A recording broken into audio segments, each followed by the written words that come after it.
नमस्कार, मी अमित कोळेकर. आपण ऐकत आहात तरुण भारत पॉडकास्ट आणि आजच्या बोधकथेला मी सुरुवात करतोय. मला ही गोष्ट माझ्या एका मित्राने व्हॉट्सअपवरती पाठवली होती. जर तुम्हाला ही गोष्ट आवडली तर कमेंट नक्की करा आणि शेअर करून माझा उत्साह वाढवा.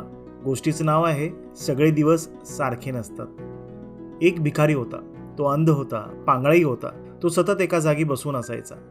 कधी त्याला खायला मिळायचं तर तो कधी उपाशीपोटी झोपून जायचा. त्यामुळे त्याची अवस्था हाडाच्या सापळ्यासारखी झाली होती.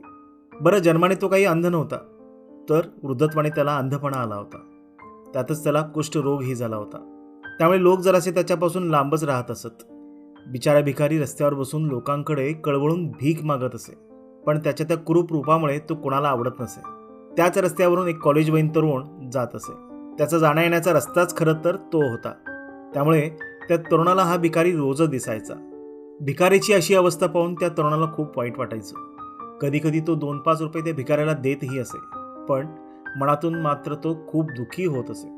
तरुणाला वाटे की हा आंधळा पांगळा कुष्ठरोग झालेला देह घेऊन जगताना या जीवाला किती बरे यातना होत असतील. देवसुद्धा अशा लोकांना पटकन का बरं उचलत नसेल. एके दिवशी तो भिकाऱ्याजवळ थांबला आणि त्याला म्हणाला, बाबा, देवाने अशी अवस्था केलेली असताना सुद्धा तुम्ही देवाचंच नाव घेऊन का जगत आहात? तुम्ही भीक मागून पोट भरता, पण देवाकडे मरण मागण्याची तुम्ही का बरं प्रार्थना करत नाही? त्या मुलाच्या बोलण्यावर भिकारी हसला आणि म्हणाला, मुला, मरण मागून या यातनेपासून दूर जावं हे मलाही आणि देवालाही दोघांनाही कळतं रे. पण मी किती जरी प्रार्थना केलो तरी या जन्मातील भोगापासून माझी सुटका नाही आहे हे त्या परमेश्वराला जास्त कळतं. आणि मी रोजच झोपण्यापूर्वी प्रार्थना करतो की देवा, की तू यातून माझी सुटका कर. पण देवाला वाटतं की मला जास्तीत जास्त लोकांनी बघावं आणि विचार करावा की पूर्वी मीही तुमच्यासारखाच हातीपायी धडधाकट आणि सुंदर होतो.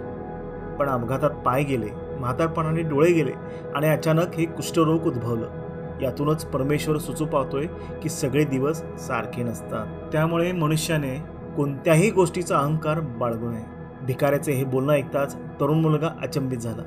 भिकाऱ्याच्या त्या सहज बोलण्याने फार मोठं तत्वज्ञान शिकवलं होतं. तात्पर्य मंडळी की सर्व दिवस सारखे नसतात. त्यामुळे आपल्या चांगल्या प्राप्त परिस्थितीमध्ये सुद्धा अहंकार न बाळगणं हेच बरं. आणि जर आपली परिस्थिती दुर्दैवाने जर वाईटच असेल तर घाबरून न जाता संघर्षाची तयारी ठेवून कोणताही न्यूनगंड मनात न ठेवता मार्गक्रमण करणं केव्हाही योग्य. ही गोष्ट जर तुम्हाला आवडली असेल तर तुम्ही शेअर नक्की करा, प्रतिक्रिया द्या. भेटूया पुढच्या वेळी. तोपर्यंत धन्यवाद.